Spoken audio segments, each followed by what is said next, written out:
you out at about 7:45 this morning? And did you happen to see the sky? Wasn't it gorgeous? What was so interesting to me was there was blue sky, there were dark clouds, and where the sun was shining on those dark clouds, it was the most gorgeous pink you ever saw. It was just amazing, and it was really hard for me to drive because I kept looking at the sky. And so it was just a beautiful morning. I haven't seen it like that in a while.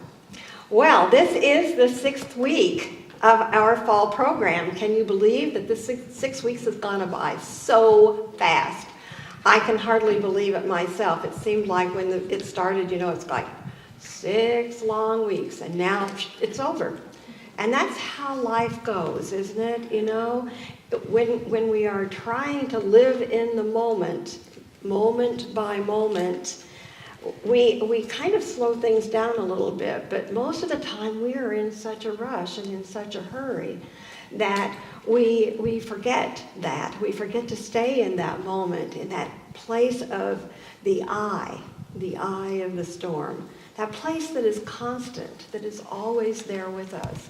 And as we come to the end of this program, we remember that we started with the subject of wholeness, and we're ending with wholeness. Because this is the objective of our entire life, really, is to begin to integrate and bring our lives into wholeness. When we do that, when we integrate all of the things in our life, we bring forth so much energy that we didn't know we had. So as we do this, we will find that we are more and more energetic as time goes on, because we've freed up those things that we've been stuffing down, and that when we've been in that storm, which is, it gives, drama.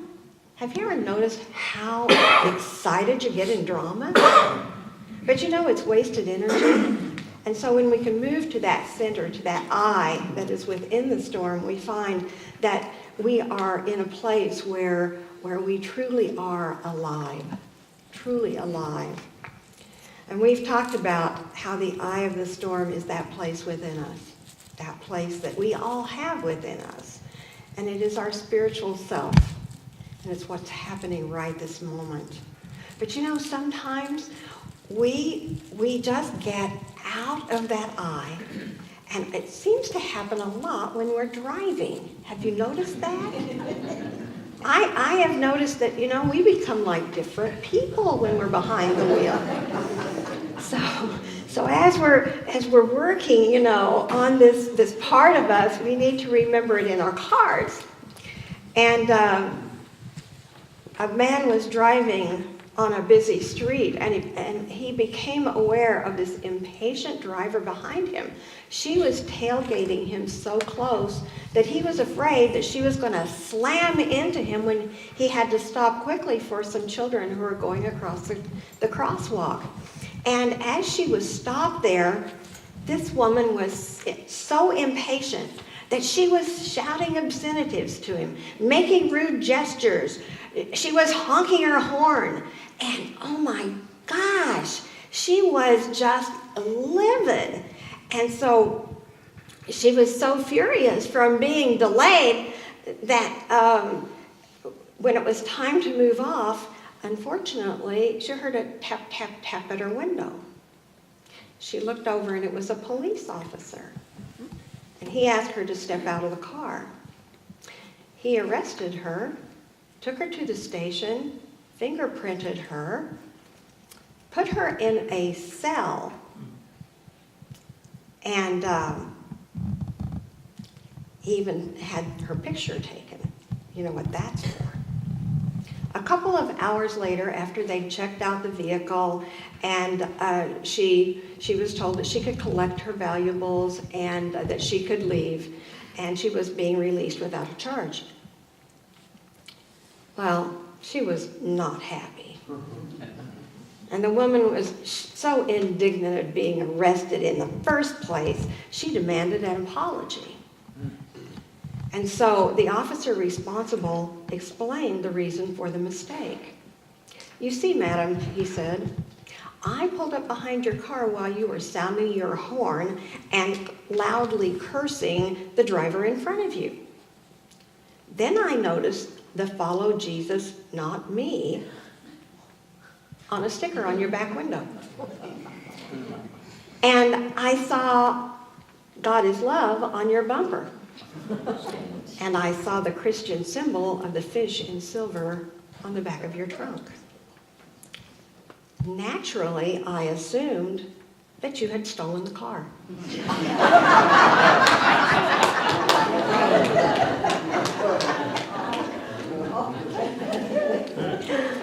Kind of brings you down to, are we walking or talk? When we are in our cars. I don't know what it is about being in a car that makes us lose our cool, but maybe we think we're anonymous, that nobody knows who we are. So I don't know. We can just do whatever. And when we are in the storm, we react in ways that do not reflect our center, and we know that that is true. Scott Killaby has this quote: "Awareness is like the screen on which a movie appears, and when you attach only to the objects and the characters in the movie, you miss the background on the screen." And that's what reminded me of this morning as I was looking at the sky. I was looking at the bigger picture, but I wasn't really paying much attention to the road. And it says, you miss the source of life, the canvas on which the objects and the characters are being displayed. Yet when you fix on the screen only and try to deny the objects, you miss the vast beauty and diversity of form in the play of life. So instead of fixating on either awareness of the objects or either awareness or the objects, simply notice that they are an inseparable reality. They are not two. In that realization, there is nothing left to seek. There is wholeness. So we're a part of the entire picture. We're not just a part of, our relationships. We're a part of the universe. And we're a part of that beautiful sky we see in the morning, and we're also a part of taking care of business as we're driving. Reverend Judy brought me a book when she came this last time called My Time. And it's about our retirement years, and it talks about how we sometimes have to find a new purpose in our lives when we retire. And so I thought it was really quite pertinent right now, and that's why she brought it to me. To know, okay, I've known very clearly what my purpose was until now. But what is my purpose going to be after I leave here? Well, part of it will be the same. Part of it will be my own continuing spiritual growth. But a part of it's going to be something totally different and something totally new. And I have all of these ideas, and I'm thinking I'll need another lifetime to carry them out. So it's very important that we know our purpose in life, and that we take this purpose, and sometimes our purpose is just to decorate our souls. Sometimes someone will come up and they'll say, I'd like to take more classes. And I think, wonderful. But they say, I don't know that I'll do anything with them. And I said, doesn't really matter. What you're doing when you're doing it for yourself is you're decorating your soul. You're decorating your soul, and you're adding something new to your life. And you're expanding. And when we do this, what we're doing is, when we have this purpose, we cultivate our wholeness. Our wholeness is cultivated in new and expanding ways. It doesn't matter what you do. It might be that you've decided to pick up the trash along the side of the road. But it's something that is new and something different and something that truly enriches people's lives. I woke up really early this morning, so I turned on the television set, and I tape or record lots of different programs. And one of the ones that I record is Super Soul Sunday. And so I hooked onto that one, and the guest for that day was Diana Nyad. And as I watched the show, I thought, she is 64 years old, and she made that amazing swim from Cuba to Florida. And what struck me is that everyone, all of the so-called experts said it could not be done. It was not physically possible for someone, particularly at her age, to do that. And she had tried it when she was 27, I believe, and she hadn't made it. And there were some extenuating circumstances with rough seas and that sort of thing that she wasn't able to. And then she had tried it again not too long ago when she was bitten so badly by actually very poisonous box, what are they called? Something jellyfish, yes. And they say they're more dangerous than shark bites. But she survived that, and she talked about that a little bit. The thing that really amazed me is that she had this sense of purpose and this sense of spirit that took her on beyond what she could physically do.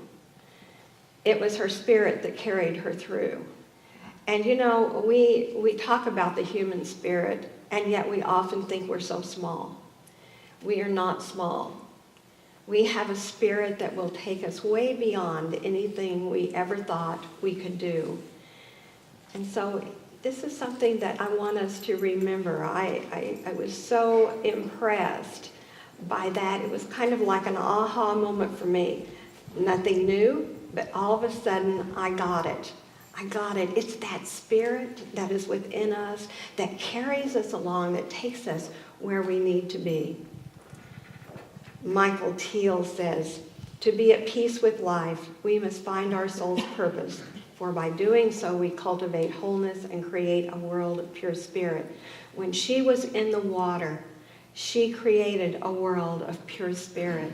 It was her spirit that carried her through. And I found that to be really, really impressive. And I thought, wasn't that a nice coincidence that I watched that this morning? To be at peace with life, we must find our soul's purpose, for by doing so, we cultivate wholeness and create a world of pure spirit. Sin wrote something about inner wholeness that I kind of like to paraphrase for you this morning. He says there's a lot of talk about happiness and bliss, and we're all trying to reach our bliss, and we all want to be happy, and of course, that's fine. We all do want to be happy, and we all would like to reach our bliss. But to think that we can stay there all of the time is kind of not really, I should say, possible. And I know no one ever likes to hear me say, well, that's not possible, because we think everything is possible. But we are human beings too. We are not only spirit, but we are human beings. And as human beings, we are a part of nature, a part of nature in this world. And nature has ebbs and flows. We have the seasons. Our trees, I love this example of our trees shed their leaves in the fall and in the winter. And unlike us, who would try to keep our leaves all year around so that we would look good. We don't want to lose our leaves. We want to look good. So we do the thing, if trees were like us, they would lose all of their energy because they wouldn't have an opportunity to let go of their leaves, to go within, to take the time to rejuvenate. The sap goes down, and they look like they're dead. But they're not dead. They're not dead at all. There's lots of activity going on within that tree, but we can't see it. And this is the thing that really, makes me think about how we try to stay happy all the time. There are times for sadness. There are times when we make it okay not to feel great, not to jump out of bed in the morning every morning and think, oh, wow, this is a great day, because there are just some days you don't feel like that. And that's okay, because this is a time for you to like, okay, that's how I feel right now. It's all right. And to accept those parts of ourselves that we have called not so good. Not so good at all. I really like to see the energy balance at play in nature. When the seasons change, I just find it very rejuvenating for me. I love fall. I love the colors. I love spring. I like that. I don't mind winter. I like the snow most of the time. And summer's nice, because if it's too hot, I go in the air conditioning. So there are times when we accept it all, when we can just accept it all and stay in that center where we are one with everything, and just experience it. Nature in its pure form is naturally in a state of inner wholeness. And this is this natural state of being a part of the life energy, the state of stability. This center of us, we think of it as being like nothing there, kind of. But really a lot's going on in there. It's the experiences we have that pass through that inner space that bring us into a place of wholeness, of accepting it all. So when I talk about inner wholeness, I'm not talking about something that's mind-driven, something that we make happen, and I'm not talking about a physical high either. What I am talking about is experiences. These experiences that we have, that we name. Let's stop naming our experiences as good or bad. Let's just start accepting them as they are and making changes when we are so guided to do so from that inner core, from that spirit. And all of these experiences, which are fleeting in nature, are a part of our inner wholeness. They are a part of our growth, a part of our becoming who we truly are. Saturday morning, after a night of merriment at the ball in the kingdom of happily ever after,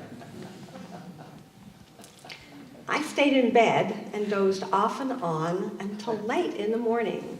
But before I go on with the story, I want to say thank you to Michelle Coles and all of the others who made this event phenomenal. It was so much fun. Look at all the people who helped, and I'm sure there were others that we missed.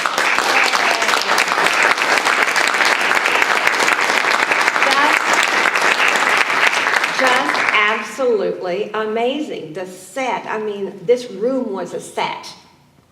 This room was a set. The food was lovely, just delicious. Everything about that party was fun. And you know what we did? We played pretend. How many of you have played pretend lately?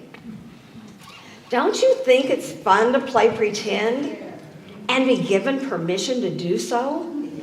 In fact, encouraged to do so? I thought it was amazing. And I had so much fun stepping out of my role and becoming somebody else. That was great. And I even looked different. So it was just a lot of fun. So anyway, I got up late and I went downstairs thinking that the cats would be at the back door ready to be fed. And so I look out and they're not there. I thought, well, that's odd, because it must have been, 11 o'clock or something by the time I came down. And so I thought, well, I'll just put some food out, and when they hear me, they'll come running. Well, I got the food, I put it in their little dishes, and got their water, still didn't see them.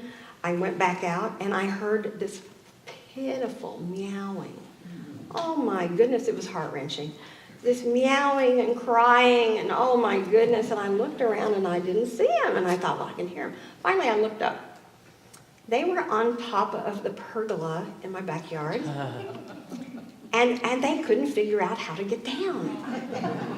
And they were running back and forth, and they'd come and they'd look at me, and they'd look at their food, and they'd meow, and oh, it was something. So I thought, oh my gosh, I guess I'm going to have to go get the ladder and rescue them, because they can't figure it out. They can't figure out how to get back down there.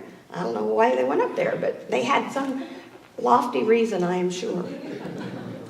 So I got my coat on, and I looked out, and one of the cats had gotten down, and I thought, oh, well, good. But the other one was still up there, and he was just so sad. I thought, well, I'll go get the ladder, I'll rescue him. And he's looking, and he's looking, he wants to come down so bad. So finally, he jumps down on the container that holds all the cushions and stuff, and goes to eat. Now, you know, this was an experience for the cats that the minute that they started eating, they forgot all about. It was an experience that just passed through. It was one of those things that they didn't run around telling all of their friends what a terrible time they had had all morning. You know, they'd been up there for hours and I hadn't come, and they were hungry. And, oh my gosh. You know, all the drama that we make out of the experiences we have. And I started thinking about that, and I thought, you know what? There's a lesson in here somewhere. I just know it. I just know it. And I started thinking about it. And I thought, don't we sometimes act in the same ways? You know, we get ourselves into what we consider a high place, but then we find out that we don't have any, that we've been neglecting our bodies. You know, this is something that we are working on all of the time, of creating a balance between our spiritual life and our physical life. And we get really deep into the spiritual, and we forget to eat, and we forget to take care of our bodies, and we don't exercise, and we don't do the things that we know that will help our bodies to live. And I thought, you know, we sometimes don't know how to get back down. But also, we don't always know how to get up there either. We don't know how to go to those high places in our consciousness, those spiritual realms where we reconnect with our spirit, when we reconnect with what's going on. And when we do these things, we are not whole. You know, wholeness reaches into every aspect of our lives, every aspect. And we're aware of our spirit, but we realize that we haven't nourished our bodies, or we have built our bodies and intellect and have left out our spiritual life. And so, you know, we think we can only do one or the other, but that's not true. We need to continue to create balance in our lives, a balance that is going to take us deep within, high to the heights, or that is also going to keep our bodies, our physical bodies, well. And it's too late to talk about this now, but sometime I want to talk to you about death and dying, because those are natural things that happen too. And it's a part of the ebb and flow, and it's a part of this life. But there is something to learn in every situation. The cats learned that they could stay on their high perch and starve, or they could face the conflict within themselves, and there was definitely conflict on those little faces, and take the leap into wholeness. Well, at least that's how I saw it. So please take out your purple sheets, your slips.